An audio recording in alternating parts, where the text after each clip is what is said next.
and our lovely folks over here. So, energizing hundreds of volunteers with a bold message, Joel Harden's campaign was definitely breaking away from the traditional mold. The Liberals had held the provincial riding of Ottawa Centre since 1995, and we had sitting Attorney General Yasir Naqvi to top it off. And somehow, Harden managed to win with a convincing 13% margin over Naqvi. And that's what we're here to answer. How did we do it, right? So how did the NDP take a Liberal stronghold with an uncompromising message and energizing numbers? The answer is big organizing. It's a set of techniques that draw heavily on the organizing of the Bernie Sanders campaign and other progressive movements that have since followed. So I think I'll leave it at that and let Graciela take over for introductions. Hello. Hello. Can you hear me? Not yet. Hello. How about you take this one?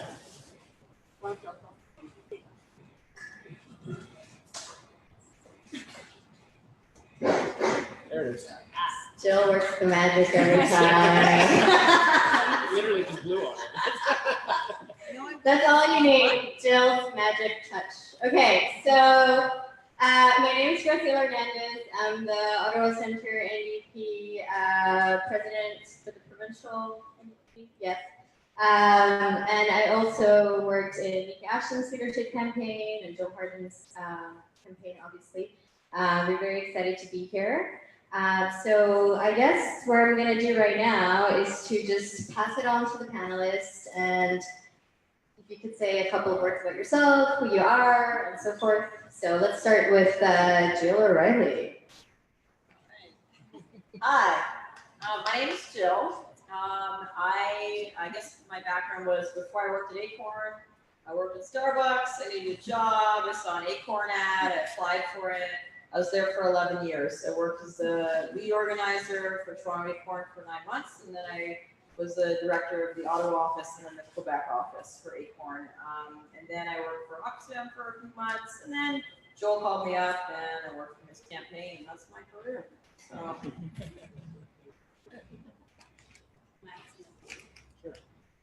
So I'm Miles Crowder. I'm a PhD student currently at Carleton University. I'm a teaching assistant there as well. And I'm on the union executive there that represents the teaching assistants, GP 4600. I'm also a founding member of Ginger Group Ottawa and a founding member of Courage, both of which you've heard about already tonight. Yeah, I think that's good for now. And Mr. Payne. Oh, you have a mic. Oh, it's working great. Hi everyone, my name is Nathan Beach, and before I was involved in Joel's campaign as the lead organizer, I spent 5 years in the student movement, 2 of them at the Canadian Federation of Students, and 3 of them at the University of Winnipeg Students Association. I was born and raised in Winnipeg and moved to Ottawa a couple of years ago, where I was very fortunate to get to know some of the folks up on this stage and many of you in this room. And I've been spending the last few weeks helping Joel get set up at Queen's Park, which has been an adventure. And he sends his regards. It's his son's 7th birthday tonight, but he wishes to be here. All right, thank you. Okay, I guess most of the people in the audience are dying to know what is big organizing. Let's start from the very beginning, back to basics. So obviously, what is big organizing and how is this reflected in the Joel Harden campaign? I think that when we think about, obviously, big organizing, Bernie Sanders comes to mind, you know, the power of the grassroots level, Alexandria Ocasio-Cortez, they all had very opposite, huge wins, or they draw attention upon themselves during their campaigns. So I guess how is big organizing different than any other campaign, or how do we apply to that? So I guess I'm gonna pass it on to Jill, and then Jill can move it along from there. All right, big organizing. There are 2 kind of elements of big organizing. There's the methodology around building big things that people can believe in, and not promoting things that are just watered down politics, that happen every time you see an election where people are like, yeah, we'll have some free education, but not free education for everybody. And people want to hear those things because look at the economy, like look at where people are at. People want something big to believe in. They want something ambitious. They want something that's like, so bold that like it's not possible, but it actually is possible. And then the other element of that is letting volunteers, be part of the biggest decisions that you have in your campaign, and also like letting them make decisions within the campaign, giving away all your passwords. That's like the biggest analogy I can say. Like we didn't have like one person managing the Facebook, like we had like 20 people on there. And I told somebody that and they were just like, what? Like how did you let volunteers do that? I'm like, yeah, why not? Who cares? So it's all about letting many people do many things and making mistakes and like not being about like perfect. Like nothing's going to be perfect in organizing. And if you want to have a big movement with lots of people, you have to be prepared to make mistakes. And it's okay. Like, not everything was perfect and great, but like if you want something big, you have to be able to give away all your passwords. And I take that line from Becky Bond, who is, the senior consultant on the Bernie Sanders campaign. And, I read her book, Big Organizing, and I read it, just in my last kind of course of, Acorn. And I was like, wow, like big organizing and doing like elements of like their program around like the Barnstorm are actually the opposite of what you learn in community organizing. Does anyone know what community organizing here is and like organizing drives? Okay, no. So like organizing drives, when you build like a union or a local group of people, traditionally, you build up that group by having small meetings with people in the local. Say it's at your workplace, or say that's like, in the neighborhood. And it's a trajectory of small meetings to something really big. The Barnstorm in the model in the Bernie Sanders campaign was, and what we did was the opposite of that. We were like, we need a big event and we're going to do it. And then we're going to recruit people at the event, and then they're going to lead things, and they're going to lead them every week, or they're going to lead them every month, and they're going to continuously do those things. And we're going to support them in those efforts. So big organizing is the opposite of what community organizing teaches you. And not a lot of people know about organizing because nobody teaches you about organizing in this world. We're taught that you have to be afraid of your neighbors. We're taught that you should be concerned about like, just yourself as the individual. So we have to teach so many things about community organizing and about organizing in general to be able to get so many people on board. And that's what big organizing is about. It's about doing big things, letting volunteers, take control of the reins. For instance, like our press, most campaigns will pay for a press person. The NDP gives you a budget and it says, pay for a press person. You should have a person with the press, you should have somebody with the candidate. Pay both of those people. We didn't pay any of those people because we wanted to pay canvassers. We recruited our volunteers to be canvassers, and it was awesome because you can actually have lots of amazing people do those things. You don't need professionals. There's lots of people within your group who do those things. You just have to ask people.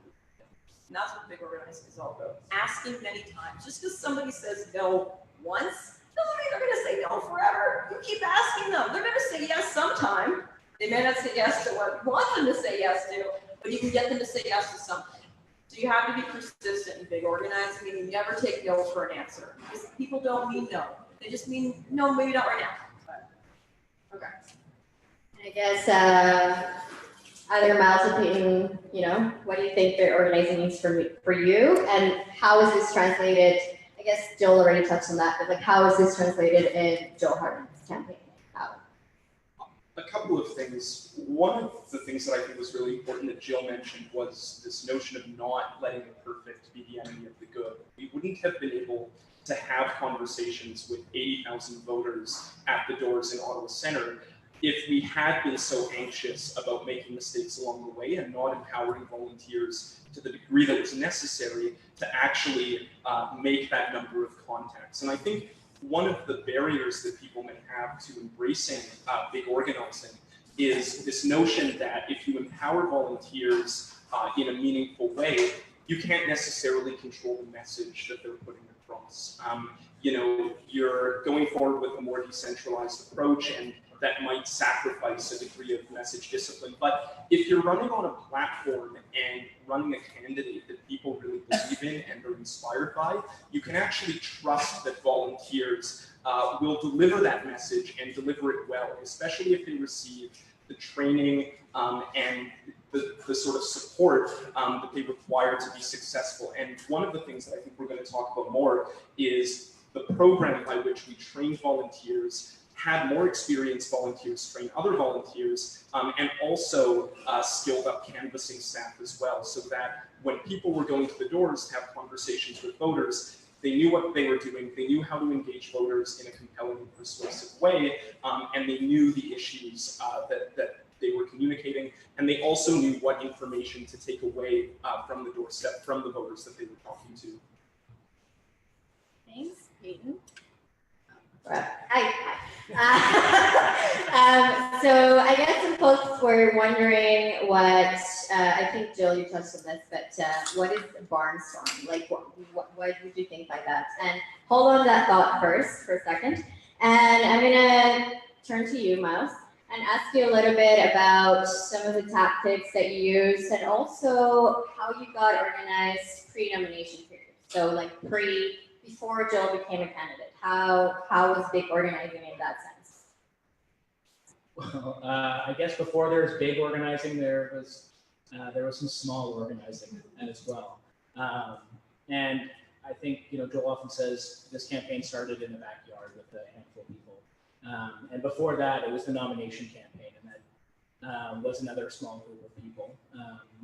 In many ways, this project comes out of organizing around the Ginger Group, which was this group of people in Ottawa that were involved in activist activities across the city. We'd show up at marches, people I would see around that I knew were socialists, that were principled leftists, but who I also knew were members of the NDP or people who supported the NDP and voted NDP.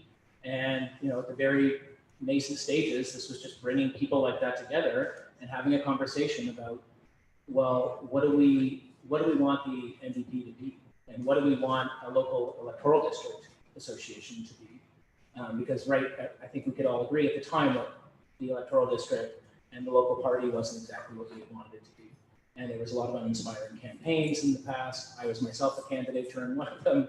And so there was this conversation about, okay, so what do we do? How do we get organized? How do we deal with this? And one of the things that was super helpful, I think, and I hope people take away from this, is getting involved, finding that group of people, having that conversation, and then entering a riding association. A bunch of us got involved in the executive of the Ottawa Centre Riding Association. And I think that in itself starts to create space for other people like mine to get involved. And I think one of the reasons Joel eventually did say yes to many of us pestering him to run for office was that all of a sudden it was the president of the Riding Association asking him to run for office, not just his friend from the labor movement, right? And so that matters. And then in terms of the actual nomination race itself, a lot of it was similar to what we did during the campaign, although I have to say Jill, when she got involved, professionalized a lot of it, perfected a lot of it, just did things that we weren't doing at all. I know we're talking about big organizing tonight, but I feel like we should be talking about Jill organizing as well, because that's a thing of its own, a creature of its own. But yeah, I mean, it was developing persuasive canvas scripts, not just calling people and asking them how they were going to vote, calling people and saying, here's this candidate, here's what he's about, having a couple of pitches, have a couple of responses, and then move on, and then go back, and doing that kind of persuasive phone and door work that was crucial during the campaign as well. So Jill, you touched a little bit on the barnstorm and the techniques that you used during the campaign, and I was wondering if you could spend a little bit on that and touch on a little bit of fundraising and manage volunteers, and what can they sort of learn from this moving forward as we create a political movement. All right, the barnstorm. So basically the barnstorm is a way to recruit people in a space. Like say we had this many people right now. We would do this amazing, piece where we get so fired up on the campaign, we draw people out, people are feeling energized, you have a candidate there. Maybe you don't. It doesn't even matter if you have a candidate there. It's all about, getting people fired up on the ideas. And then the second portion of the meeting is about recruiting people to host decentralized events so that the campaign is not centrally managing and micromanaging things, because that's like really crazy. And like something that like I had to unlearn too, you know, being like an organizer, you know, you're always like, okay, I have to be like, you know, helping members, you know, manage this, and then you undo all that by like letting people manage it and supporting them.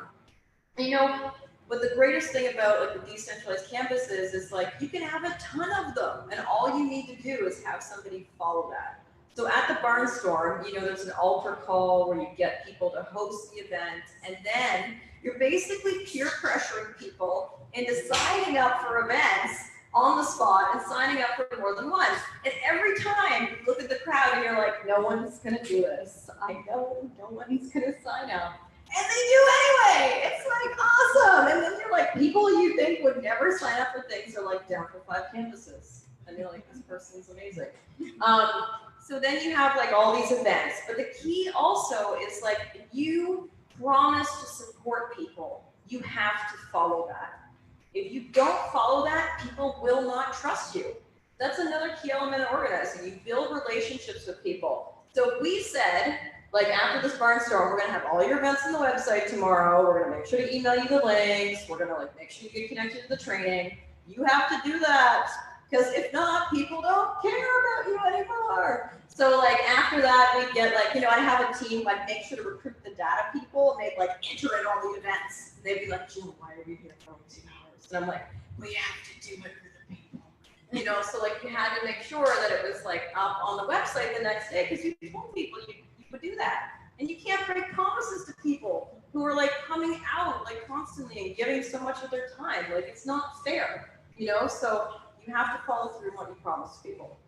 The Barnstorm is all about recruitment and then putting those events into place. And then there's another whole element of the Barnstorm too after that. You have to make sure those events are successful. You have to encourage like the hosts of those events. So say it was like a canvassing event, to like send out the links. They have to reminder call people. You have to get the list to people. You have to make sure those people do things. And although this sounds time consuming and unglamorous, which a lot of organizing is, it's actually like worth your effort, because then you have stronger volunteers who are trained on all these things and they're ready to go for the next thing. You have a program and a heat of people who are ready to be involved at the next juncture. And then they think like organizers too. You train everybody to be like organizers, and you treat them like organizers as well. There's no reason not to treat them like organizers. Just because they come in the office and they say they can't do things, I don't believe them.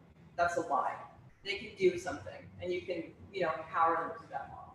So that's what, you know, the Barnstorm is. The trajectory of getting to the Barnstorm is you need to do a huge amount of turnout. You need to lock yourself to the phones and have a big event. You can't just have a shitty event with like 20 people. You need to have more than that. So you need to have, you know, a call bank. You need to have a core group of leaders who are like calling up people to make that happen. You need to reminder call people. Text them, email them, and reminder call people. All these details matter in organizing. Facebook doesn't count. It's great. It's a layer on organizing, but if you think you're gonna win the movement by organizing a Facebook campaign, you are wrong. Because what is really important in organizing is face-to-face interaction and content. Organizing is not rocket science. It's repetition. It's doing the same thing every day. I know it sounds crazy. And sometimes you're like, I'm doing the same thing every day. But then you're like, oh my God, it's working every time. And I don't understand it. But it's just the same thing. And we didn't do anything new. We rinse and repeat it, rinse and repeat it. And then you give volunteers tasks that are rinse and repeat. And Jill be like, you know, people will be like, Jill, we're doing the benefit wrap again. Why? And I'm like, because, you know, it's the message we have to get good at, right? You know, it's, and everyone's like, why are we talking about 17,000 things at the door? And I'm like, well, because that's crazy. You know, and you want to keep it simple so people get good at this message. Thanks, Jill. That was very thorough. That's amazing. So, exploring a little bit further on the Joel Harden campaign, one of the things that were very successful and that I think that we did very differently from standard MVP wisdom in terms of fundraising. I think that we reached, don't quote me on the numbers. What How much was the total that we raised? 165,000. 165,000. That was one of the highest in the province. Like, we could, lead by example, but that didn't just happen just by asking conventionally on the phone. So what was the magic, Peyton? What do you think? He was the lead fundraiser also for our campaign, so. We had a great fundraising team, but one of the things that we really took on board from the nomination campaign actually was that member after member that we talked to would say the same thing. We would ask them, what do you think the NDP needs to do to win the next election? We didn't immediately ask if they would support Joel for the nomination. And they were really flummoxed because what they would say is, this is the first time anyone from the NDP has ever given me a call and asked a question unrelated to how much money are you willing to give me right now. And that made a really strong impression on people. And when the nomination campaign concluded and we had to raise a significant amount of money to be competitive and to actually wrest the riding from the Liberals, we set a fundraising target of 140,000. We exceeded that, thankfully. We knew that we had to fundraise in a different way that didn't, as so many people said, treat members like ATMs. We actually had to fundraise in a way that respected people, respected their commitment to the party. We were talking to members who had been active in the NDP for 20 years, 30 years, sometimes even 40 years. And we knew that fundraising calls were not just an opportunity to raise money, they were also an opportunity to re-engage with people who may have been lapsed members, people who may have been members but hadn't been active in the campaign to that point in time.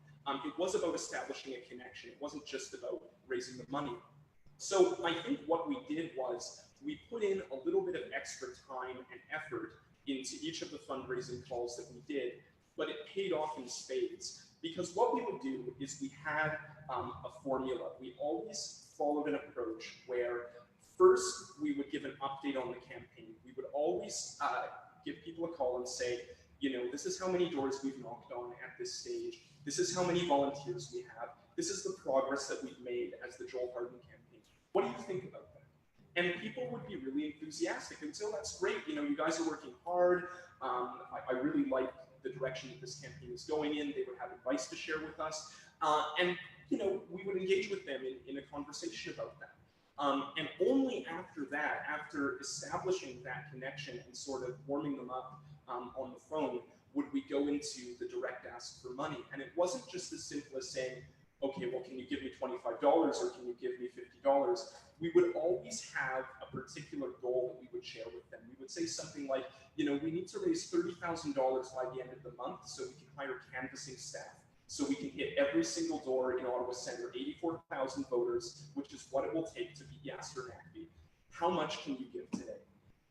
So open-ended question, sharing the progress of the campaign, and saying what tangibly their money would be used to support. People are much more willing to give if you tell them what their money is going to be put towards. And we would even sometimes tell them very specifically what certain dollar amounts would fund. So, $50 to pay down the rent on the printer in the office, or $100 to buy X amount of leaflets, and giving people these tangible, concrete, items by their contributions made them much more likely to give. And I would say as well, the most effective tools that we used for fundraising were calls to not only members, but also lapsed members, to supporters, various different lists of people who might be interested in giving money. Our average contribution was not large, it was about $114.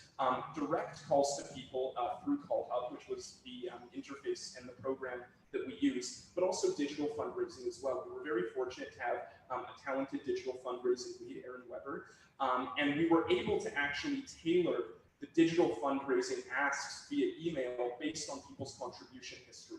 So if people had never given before, we would start at a smaller ask, maybe $5 or $10. If people had given $200 previously, we might scale up to $250. And the most popular and successful fundraising email by far that we had was when we said that we were running out of signs, we had a picture of just a handful of lawn signs on a table. And It's true, it's for days and days after, people would be emailing us and say, do you have more signs yet? I really want to get a sign for the lawn. I saw that there was a piece on the CBC that you had run out of signs. The media actually picked up this email that we had ran out of signs. And I think we raised like $15,000 from that email. It was wildly successful. People are obsessed with signs, just as an aside. I'm not sure why, but they love them. So digital fundraising, not relying on gimmicks, but just clearly communicating what the money would be used for, having an inspiring candidate and an inspiring campaign that people wanted to give money to, and really putting the extra work to establishing the connection with donors. All right, thank you for that.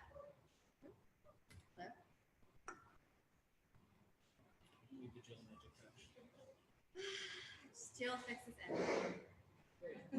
Hello. Jill fixes everything.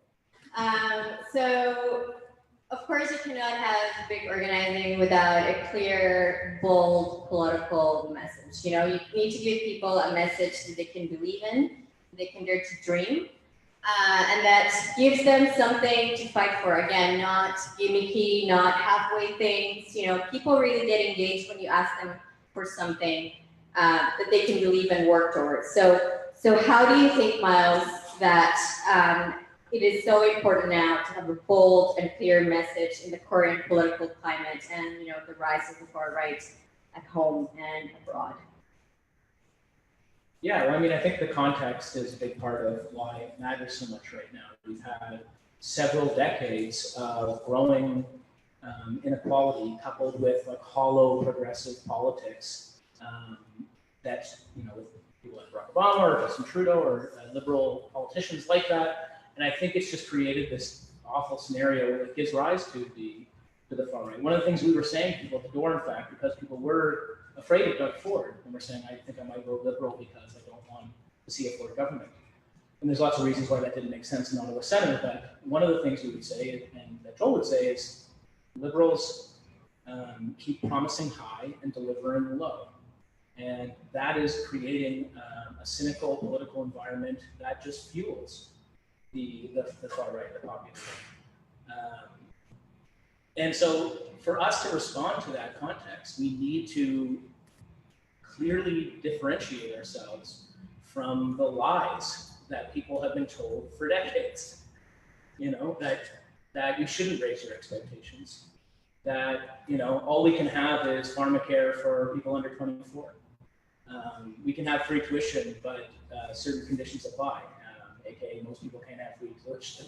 You know, these are the kinds of things where it sounds really good up front, and then people realize what actually is happening, and it's not what they thought it was, and the only way we can meaningfully break through that is to tell the truth. We can actually do these things, but it's going to mean that we have to take on powerful people in our society. It means we're going to have to go to the wealthy and ask for them to contribute more. You know, that's exactly what we were doing in this campaign. I think that's a big part of the reason why it was so successful. And Jill and Peyton already touched a little bit on this, but I want to talk about volunteers, you know, and volunteer management, and what is the lesson that the NDP can draw from this? Like how, because I know that we gave a lot of our volunteers responsibility and things to fight for, and I was wondering how can we translate that to future political campaigns? I would say, like, the one thing that, I mean, I don't know, I haven't worked on a lot of campaigns. The only thing that I know how to do is canvas. And I think if you don't care about the doors in a campaign and make everything about the doors and make it a culture of door knocking, then people don't care about the doors. But if you make the doors the central part of your campaign, then it creates a culture of talking to people and like having those, you know, new conversations. And like the best thing about a campaign is talking to lots of people. And so I think you build the whole volunteer structure. The first question we'd ask volunteers is always, do you want to help canvas? Like that would be the first volunteer activity we'd always list, because it is the most important. And a lot of our volunteers, like canvas, they didn't just do one job, right? A lot of campaigns will have like, okay, you're the canvas volunteers. I'm only going to ask you to canvas. No, we'd be asking like data people to canvas, we'd ask like, everybody to canvas. We'd ask the, comms people, Michael's out at the canvas, like everybody, was like canvassing. And like, for instance, like, Jackie come canvas, but then she knew data. And I'm like, you don't have to return the data to us, just enter the data yourself. I'm not gonna get it in your house, it's a waste of energy, right? If you know how to enter the data, do it yourself, So we teach people multiple skills so they're good at like a lot of things. So volunteers should be taught many things. I was told that like you shouldn't, teach volunteers that many things. It's too much for them to handle. We also taught volunteers to fundraise on the doors. We tell them it's possible. You can actually ask for money. You can ask for money. You can get anything you want on the doors. Bananas, food, money, volunteers, whatever you want. But like, I think that's the key thing is you ask everyone to do everything. What's really important in volunteer management is something that's different than most campaigns is I did a lot of the volunteer management myself because I didn't care about anything else. I didn't care about advertising. Our advertising budget was $600. That's it, $600. We paid for ads in local papers, some Facebook ads. That was it. We didn't care about that. What did we care about? We cared about the people and investing in those people. Volunteers came in, I usually interacted with them, found out what they wanted to do, or maybe if there's other volunteers working on that too, maybe I'm handing them over to someone else, they're taking the call, matching up with activity, getting them slotted into events. So that's another really big component is to manage volunteers, you need to have good technology. And so we'll talk about that as well. So, you have a list of volunteers, you need to be calling them, you need to be texting them, you need to be emailing them, constant communication. Everyone who's a volunteer I see in this room is probably like, oh my God, if I got another call from the Joel Harden campaign, I'm gonna lose my mind. But what happened? You showed up to everything. It was awesome, so it works, constant repetition and constant like touching base with people. So I think volunteer management is also, it's all about being like super proactive and like getting people, to actually like come in and take responsibility for things they want to do. The Barnstorm is part of it, setting up activities that people can plug into. I would say like, I also heard of like ways that, I don't know other ways that campaigns manage volunteers. I know what people told me. They'd be like, Jill, I got a poll last time on the election and I was told to door knock it until I was done on my own. And I was like, that sounds really sad.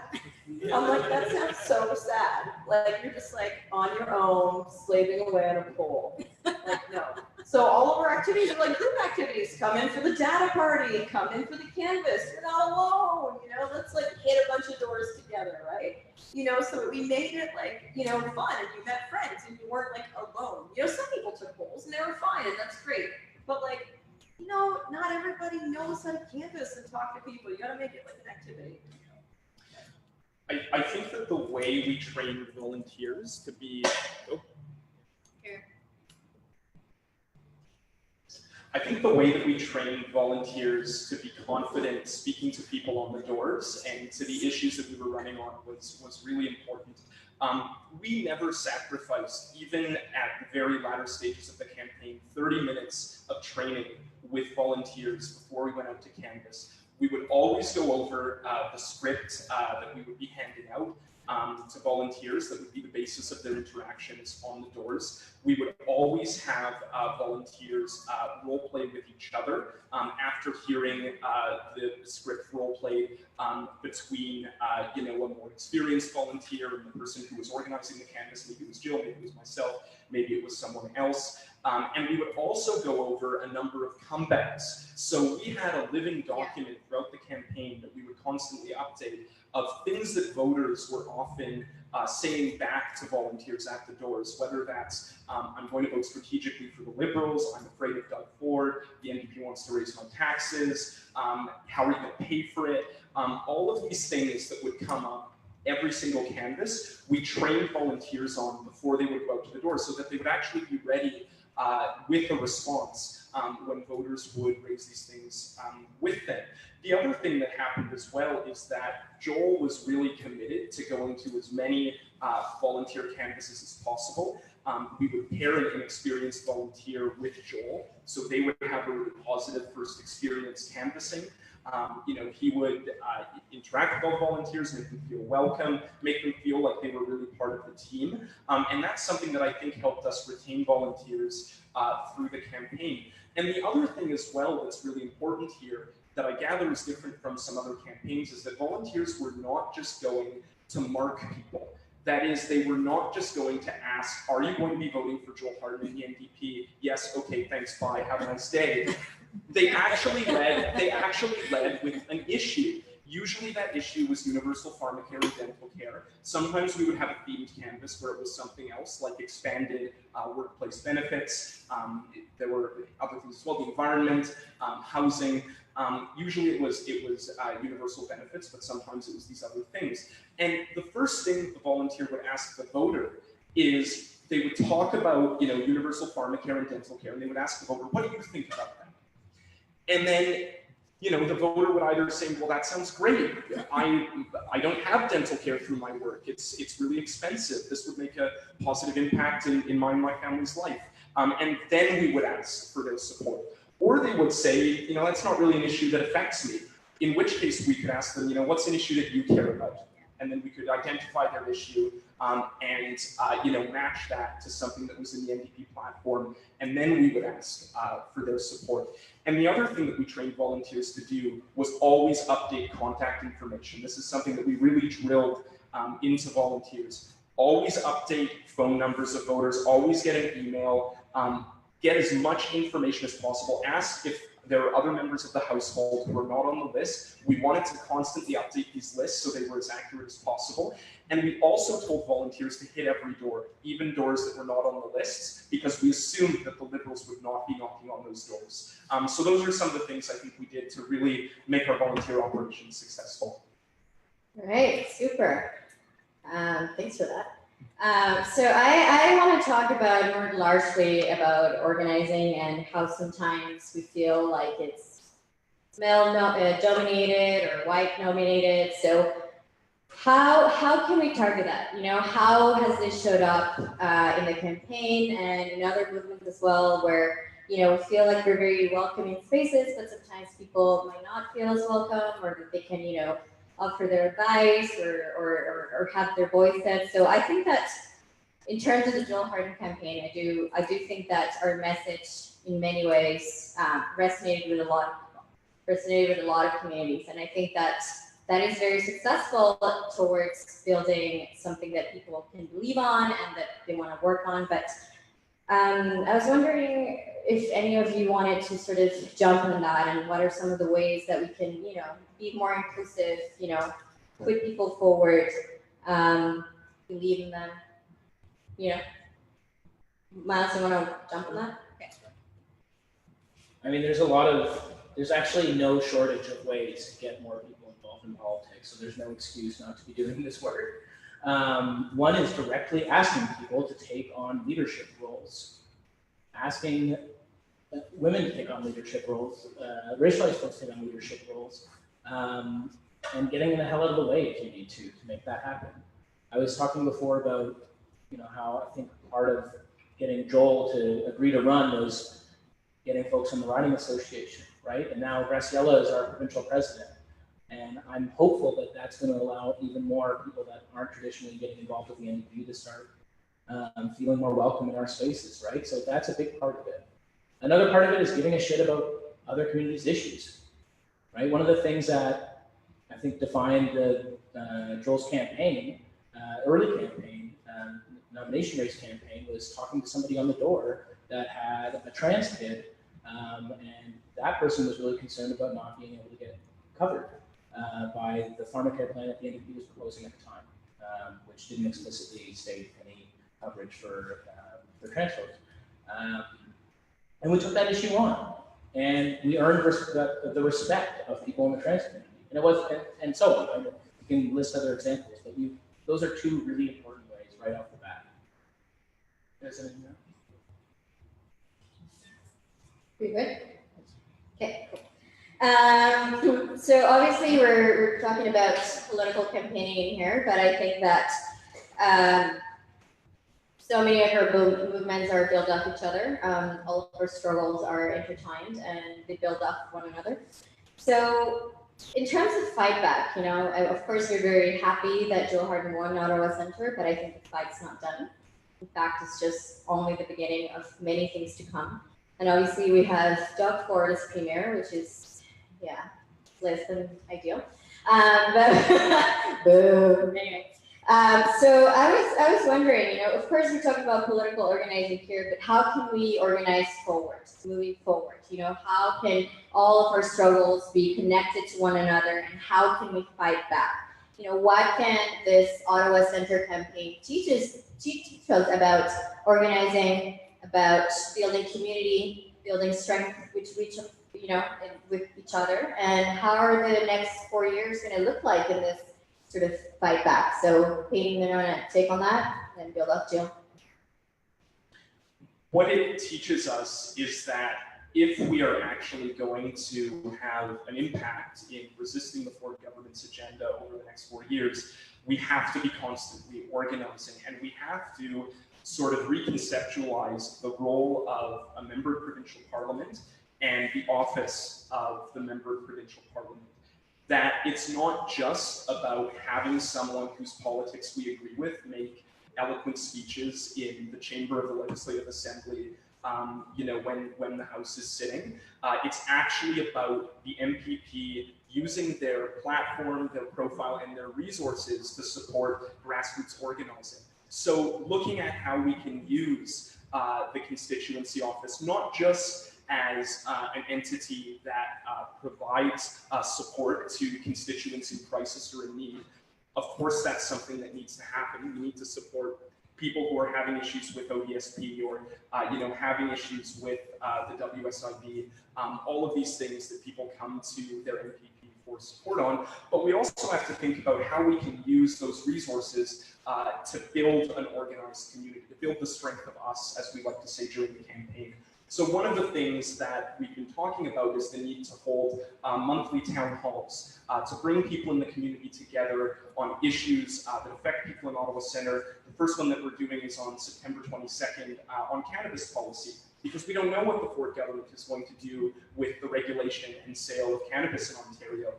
They may go the full deregulated route.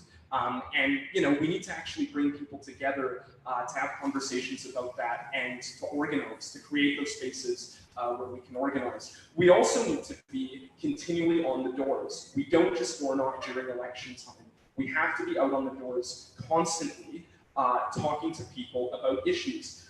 The sex ed issue being a prime example. We need to actually go out to our neighbors and say, what do you think about this? Do you think that it's appropriate that the government is rolling back the 2015 curriculum in favor of one that was put in place 20 years ago? Do you think that this is something that is going to make our kids safe, that's going to affirm LGBTQ identities?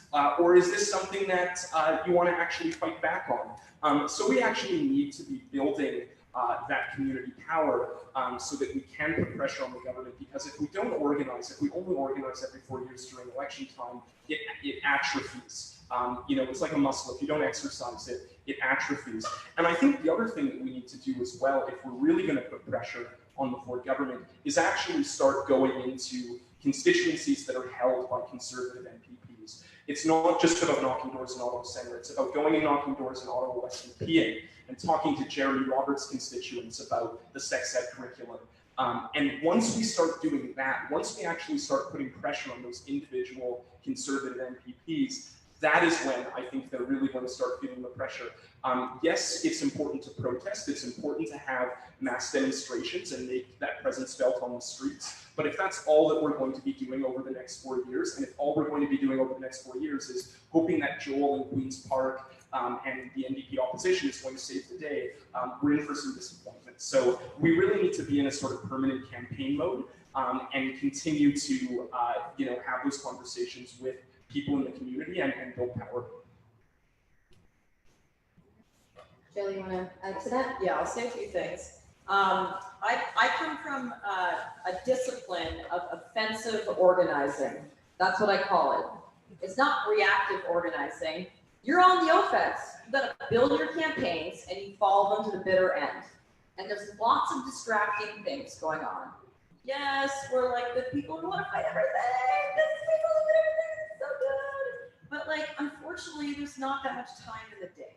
So like, what is the base of people that you are working with want to fight on? So like tapping into like your volunteers and your base and what they want to work on and picking priorities, right?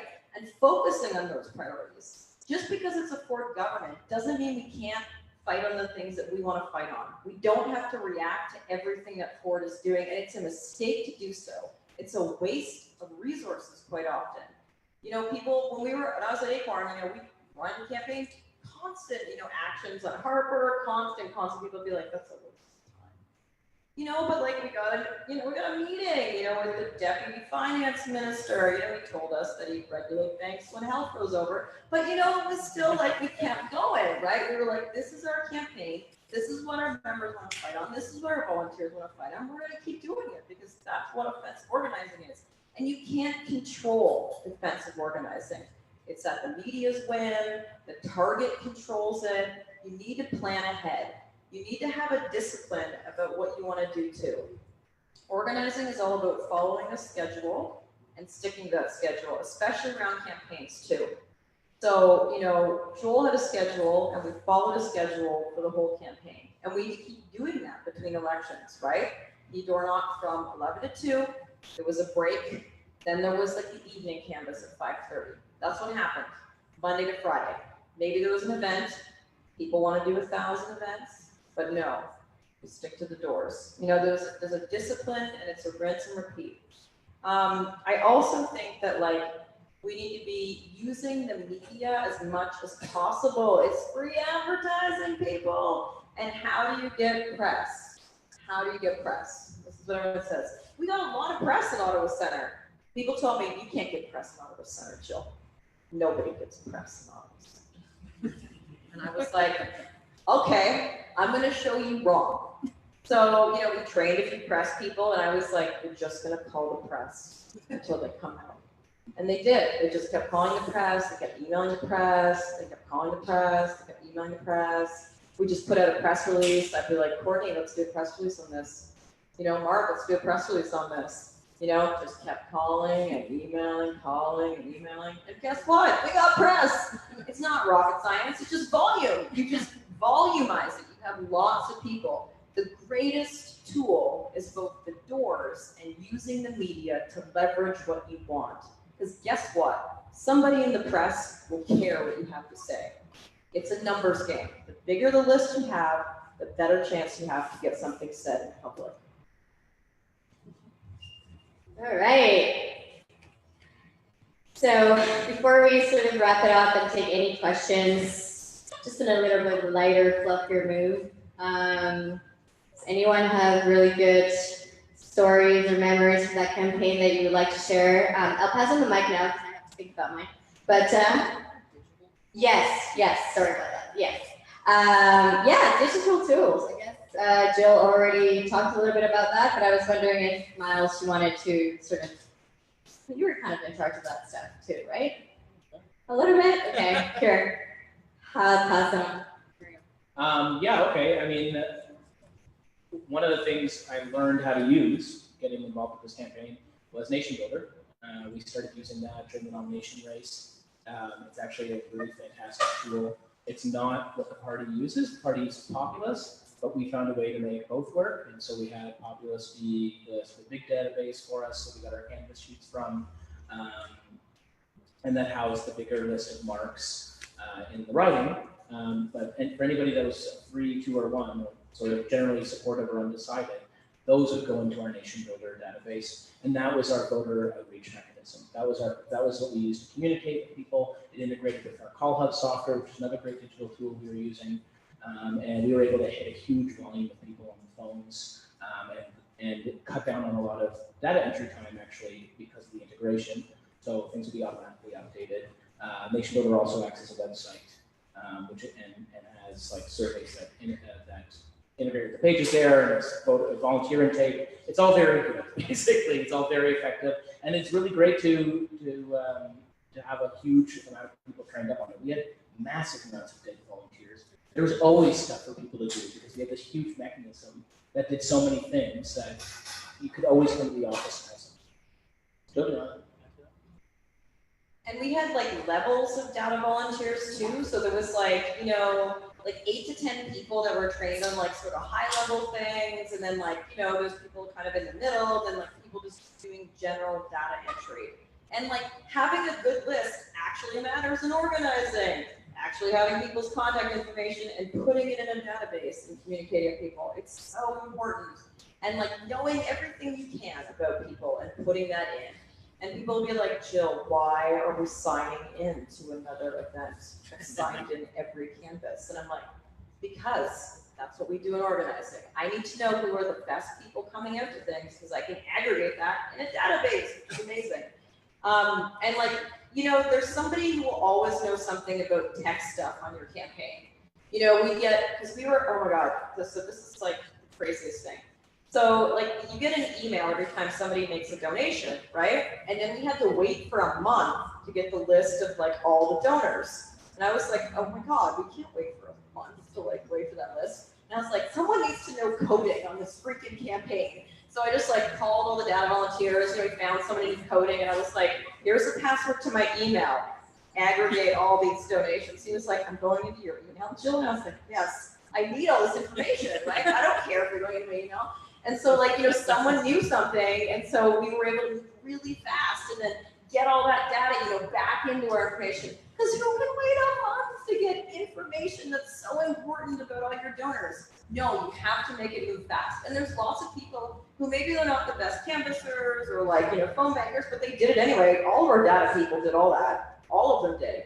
And they knew what information they were getting, what information they were managing too.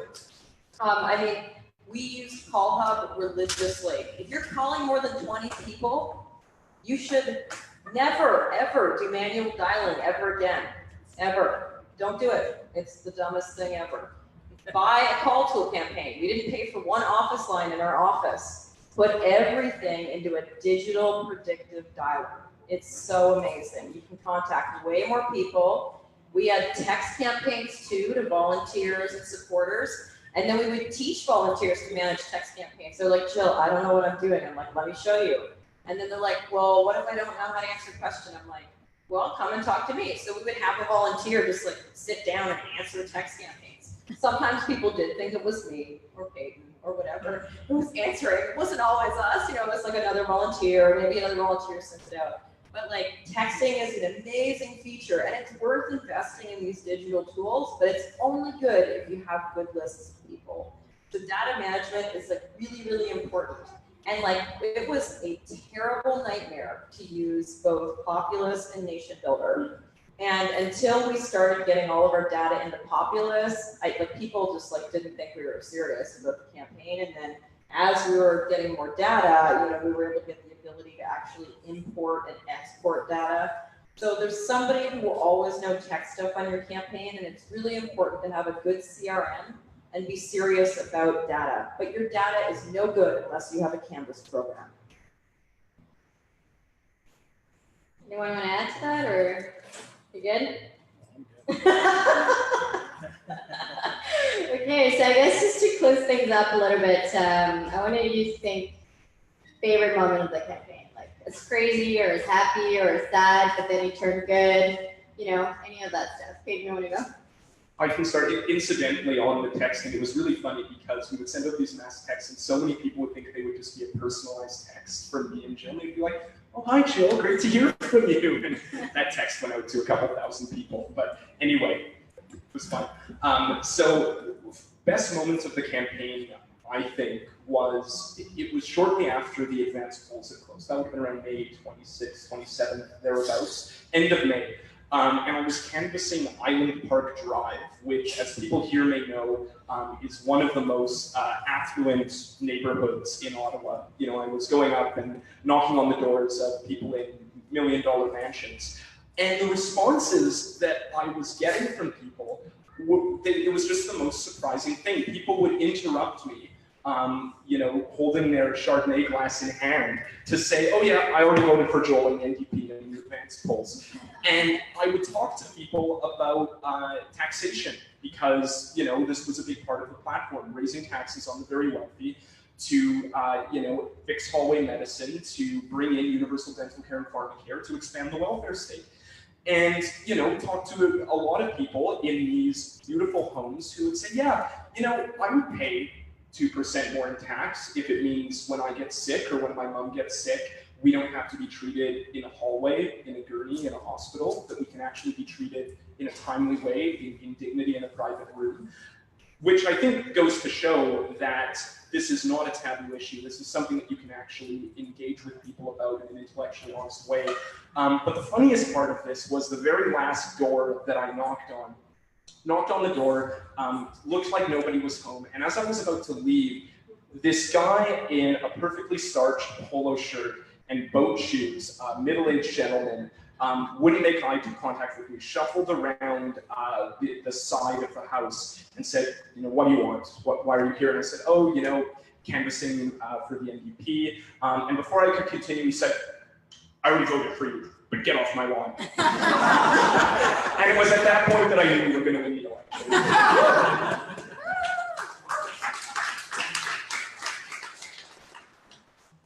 I have so many favorite moments of the campaign. My favorite moment, I think it's just so many. My favorite moment was like being with the canvassers every day. I love canvassing and I love talking to people and I love teaching people about organizing. And I'm going to give you all my contact information because I have all the tools and I want to give them all away. Because in organizing, the less you keep, the better. And the more you give away, the better, it brings to all of us. So I'd say my favorite thing is working with volunteers.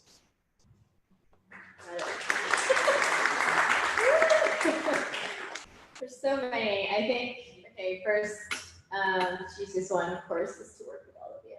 So we're all great.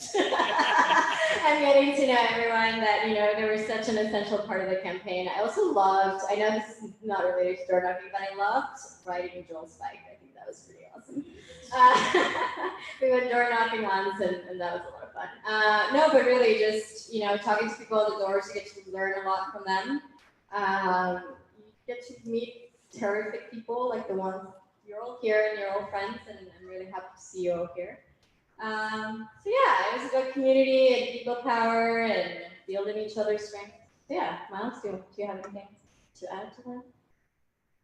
Well, you just reminded me of Joel's bike.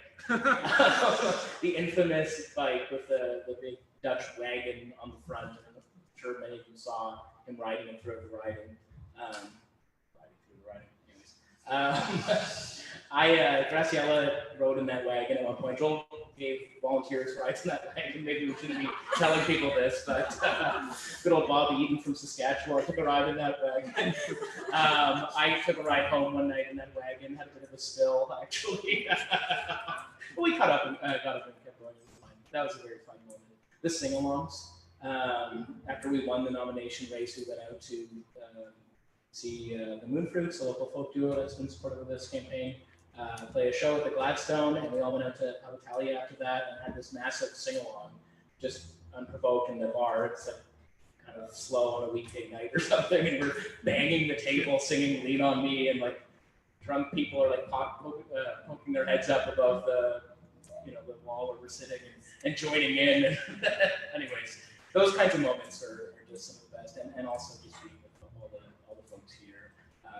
Jill's hilarious comments in the office and smelly lunch, and I could just have Peyton talking to people on the phone as a soundtrack, just to help me like relax. And nobody is better than Peyton talking to folks on the phone. It was really something amazing. I still talk about it. So yeah. All right, so I guess we're ready to take a couple of questions. If you all have, many. Oh, hi. You guys seem like such nice people. Why? I've heard that like people in the party executive were against Joel Harden's nomination campaign. I was really excited to hear that because it's one thing to have a campaign, an NDP campaign, and oftentimes they're indistinguishable from Liberal campaign.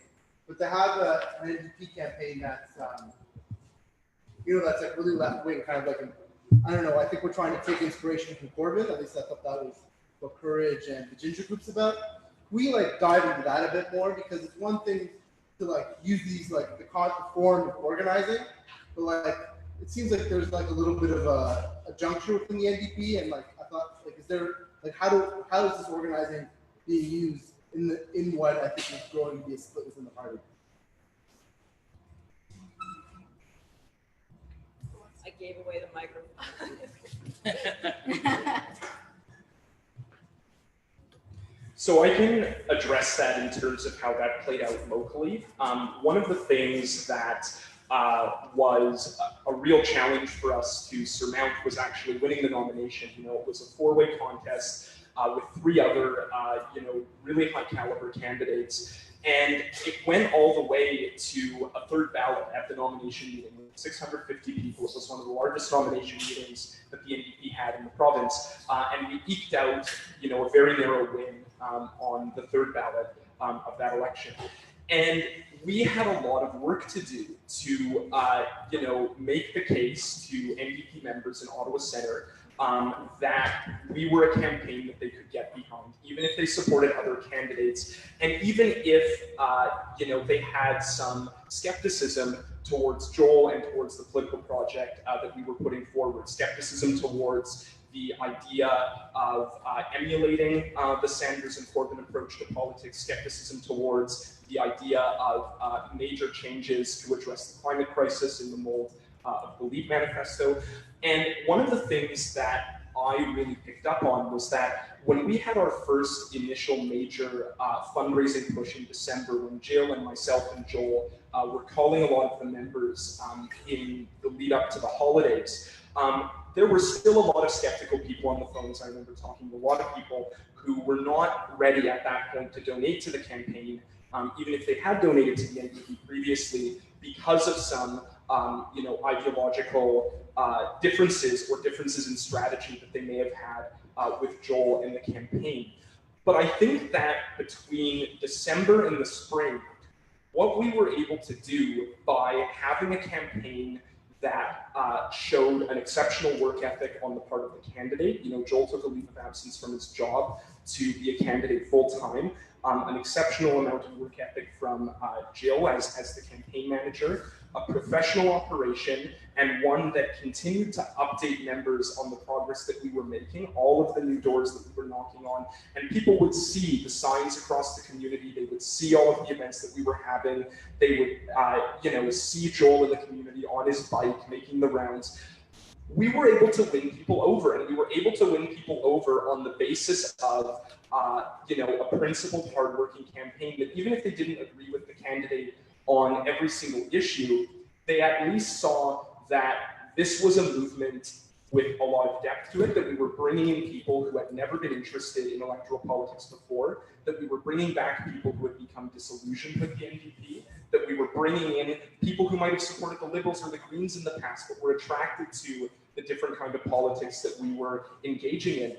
When I was recalling people in April and May, some of those people who were too skeptical to donate in December started donating to us. So I don't think we should underestimate the degree to which we can win people over within the NDP and outside of the NDP to socialist politics. If we do so in a way that's not self-righteous, that listens to people, because we always asked people what they thought, we didn't preach to them, we approached it with humility, that listens to people but doesn't pander to them. And in time, a lot of them will come along. Some might not, but I think, for most people, they can be one around. Thanks, Pig. Do we have any other takers, other questions? Lyra, can we get a round of applause for Lyra, actually? All right, okay. Lyra, go ahead. So my question is, with progressives like Sean Menard running in Capital Ward and myself running for school board trustee in Zone 9, what specific actions can we take to help our progressive candidates in the upcoming municipal election? What's your take on that? Well, first things first is people should sign up to help with these different campaigns in the city. And I think a lot of us from this Joel Harden campaign have already started to line up with different candidates across the city, and we're hoping to bring those tools to that level. And we'd love for you folks to join us. So I just wanted to say sign up. There's a sign up at the back for Sean Menard's campaign that I'm working on, and a couple other folks from Joel's campaign are working on. Lyra's running in the same, her zone covers our area, but also into Rico Vanier as well. So you're damn right, we're going to be canvassing and dropping with Lyra as well. So please do get involved. I think Brian, was it? Brian, you had a question at the back? I did, yes. One of the things that we didn't touch on in the campaign, which was obviously a source of profound strength, was the way the province was going. Each campaign is local, but you know, how the other 124 goes critically important, how the leaders territory. How would this campaign have done? How would this organizing approach? How would big organizing have done if the campaign had been going the other way? And of course, we just think of the last federal, which went the exact opposite way. How would big organizing have done with the campaign, the provincial campaign, the national campaign, running the other way? What does one do? Madam O'Reilly. So I prepared, this is what I thought. I was like, the Liberals are gonna win again. It's gonna be a tough ass race. And we're gonna be fighting for every vote in this board. And we did, we acted like that every day. We acted like we were losing every day. There wasn't a day in the office people would be like, Jill, we're doing really well. I'm like, no, we're not. We need to knock on more doors. I wouldn't say it that way. But I was like, people would be like, Jill, I have another poll to show you. And I'm like, I don't read polls. I don't. I just focus on the doors, and it's great that we had opportunities that came up. That was great. But from day one, I didn't care about the polls. And I told people that that's not the most important thing. The most important thing is you can create momentum around the polls without a lot of money and without a lot of consultants by building a really good campus program and really big ideas that go along with that. So I actually thought the Liberals were going to win. I didn't think the Conservatives were going to win. And I thought that it was going to be if we won, it was going to be about 100 votes. And I was like, every vote matters. And so that's how we trained people on, and that's how we projected the campaign. And I didn't even think we were going to win until election night. The only time I thought we were going to win was election night. That was the only time. One really quick thing to add on to this, just to give further reinforcement to what Jill was saying. If you look at the poll-by-poll results of the election in Ottawa Centre, virtually every poll that we did not win, we only lost a handful of polls, maybe 6, plus some long-term care facilities in the whole riding. We won throughout the whole constituency in lower-income neighborhoods and more upper-income neighborhoods, but there was a very strong correlation between polls that we lost and polls that we didn't get to canvass in. Any poll that we did not canvass was a poll that we lost. So it just shows that if you get on the doors, it could be rooming houses or it could be mansions, it has an impact if you have a meaningful conversation with the voter, and we had many. We got someone at the back. Megan. Megan, and then this guy. Yeah. So I actually campaigned for Eleanor Fast in the Ottawa South election race, and you mentioned doing door-to-door canvassing, even now over the next 4 years to build our movement. A problem I encountered when I was doing door-to-door canvassing, and it was issue-based with us as well, we did universal pharmacare and dental care, is as soon as I mentioned that to a lot of people at the door, they said, well, I already have pharmacare through my work. I already have dental care through my work. And it made me realize that on one hand, you've got the progressives like us.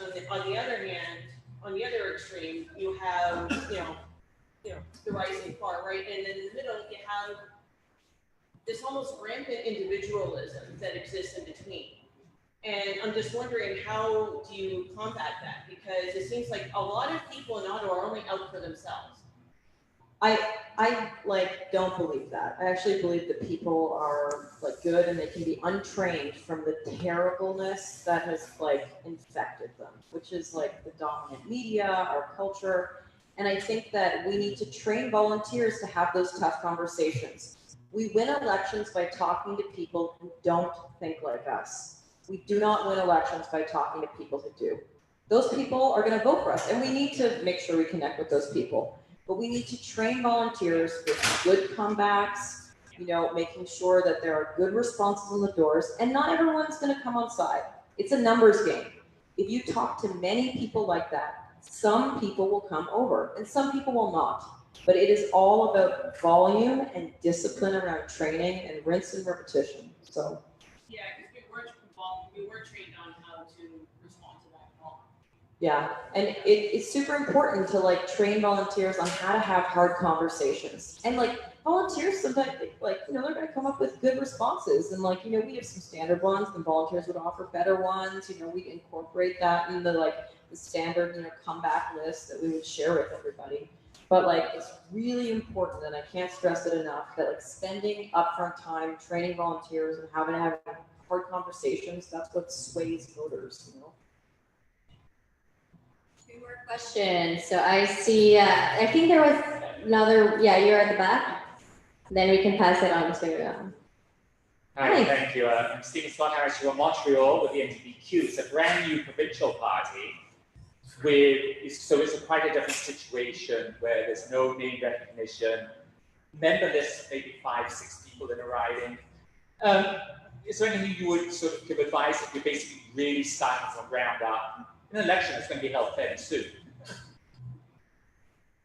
Do you have a clipboard? I do have lots of clipboards, yes. All I can say is you have to build a list of people. And the only way you build a list of people is by going to knock on doors. And you need to have 1 or 2 big things that you talk to people about. But if you have no name recognition, the only way to create a buzz is actually talking to people. Matt. Hi, everybody. And you guys did such an amazing job on the campaign from start to finish, all the way from the nomination onward. And this project really did start in Ottawa Centre. And I see some organizers here obviously from Ottawa South and Ottawa West Nepean and from points beyond. And there's a lot of interest, in this model. But my question is, how do we start to sow the seeds beyond one riding and start to be able to build the capacity and the team building from one riding to another, and actually grow the model to places where this has never been attempted before? Northern Ontario, rural Saskatchewan, British Columbia, so on. Who wants to take on that? Joe?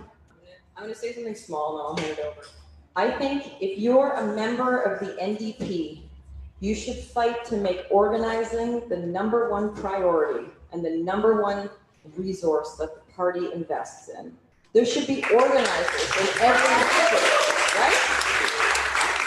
Like, why am I talking to a stressed out organizer who has to, help tons of people? That's just like crazy in my opinion. Isn't the NDP a membership-based party? Well, why the hell aren't we talking to members all the time between elections, knocking on doors? There should be a strategic investment. And I'm saying this because there's not a lot of people out there believing in organizing. And maybe there is some people in the party. They're never going to hire me because I believe that, all the money should always go towards the doors and organizing. And that's fine. And I'll always be on the outside, and a lot of you will always be on the outside because you believe in investing in a really strong door program and a really strong program that is all about, paying organizers to be on the doors. And I think that if you can do anything, fight to make that a priority. You know what scares Doug Ford? Lots of people. And it's the only thing that will ever scare politicians.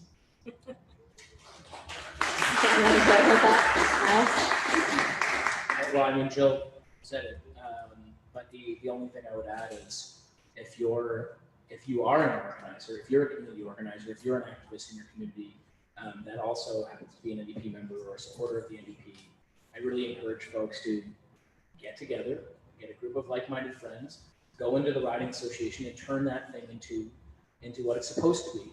That's something that's actually engaging members between elections, that's knocking on doors on issues, that is doing that, which Jill was just talking about. And then come election time, you already have built up this capacity and you can just turn it around, right? And I think members appreciate that too. It's not just about using the resources you have, it's about making those meaningful connections, letting people know that it matters to be a member of your organization, that it's not just some list that you've joined to get asked for money, that it is something that you can get something done. So get involved. The only thing I would add as well is that we wouldn't have had the success that we had even with this organizing model without bold ideas and without a candidate who had credibility as someone who really believed in solutions that were radical enough to meet the challenges that we face. And what we actually have to be able to persuade each other about, but more importantly, persuade people in the NDP who don't agree with us, is that these bold ideas are actually electable. It's not just a moral imperative to campaign on them to address the challenges that we face, but it will actually make winning elections easier if we embrace them. And I have to say that it was an asset to us that we had a provincial platform in this election that, while not perfect, gave us a lot of things that we could work with. Talking about fair taxation, talking about new universal health benefit programs, talking about building more affordable housing. These were ambitious ideas that we were able to bring to people in Ottawa Centre, and combined with the hard work and combined with the model that allowed us to reach thousands of people, this message and those ideas really resonated. So we have to keep pushing through conventions. We have to keep pushing through the riding associations to really allow the NDP to embrace socialist policies. Right. I think that's it, right? All right. So everyone should give each other a round of applause. Thanks for coming. Katie, do you have anything else to say? Or yeah. Yes, just want to say thank you all for coming in and chatting about big organizing. It was really great. I think a lot of people learned a lot tonight. Sounds to me like people want to even dig deeper. So one of the things that I kind of heard reading between the lines is maybe some training for other folks outside of Ottawa Centre would be nice. Maybe Grassy, do you want to plug what you've been working on with Nikki? Oh, right. Yes. I was like, what am I working on? I don't even know these days. Yeah. So we think that, we always hear in the media, we need more women in politics. Yes, we need more women in politics. But we could just not have women in politics if you're not training them, if you're not giving them the support they need, if you're not giving them the resources and the tools to achieve what they want. So there's a really neat idea of a campaign school for women and non-binary folks that want to get involved in politics, but not just running. They want to run campaigns, they want to fundraise, they want to do social media, communications, and then build that moment at the ground up. They're all free. They're all online. I think if you go to our movement and type on Google our movement and Nikki Ashton, it'll pop up. They're all live, but they're also all recorded. So you can, if you've missed something, you can go back and watch it. I think it'll be important to get different voices out there elected to speak to all of our issues and to all of our communities, and I think that's very crucial. So please, if you know anyone that might be interested in running, or if you yourself just want to learn a little bit on basics one-on-one on political campaigning, please join. And also Jill O'Reilly is working on this, so she's doing part of the fundraising pitch. I think you're doing it on Wednesday, is it? I can't remember what's. I heard it was Wednesday. It was something, yeah, it was Wednesday. So please watch it and please go and please be involved and let's get the momentum going. Thanks. Thank you. Thanks for me. Just a few quick thank yous and then we can socialize after. Maxie, thank you for emceeing. Jackie for taking photos. Everyone else, we had people like running and printing beforehand because I left everything to the last minute. I just really want to appreciate everyone who did a little bit of something to help make this event happen. Please don't make me lug home any pop. If I have to bring a pop home, I'm going to be upset. So drink it before you leave. Socialize. We got to be out of here by 9, but hopefully the next 20 minutes you can crowd the stage and ask me some questions. All right. Thank you, Katie.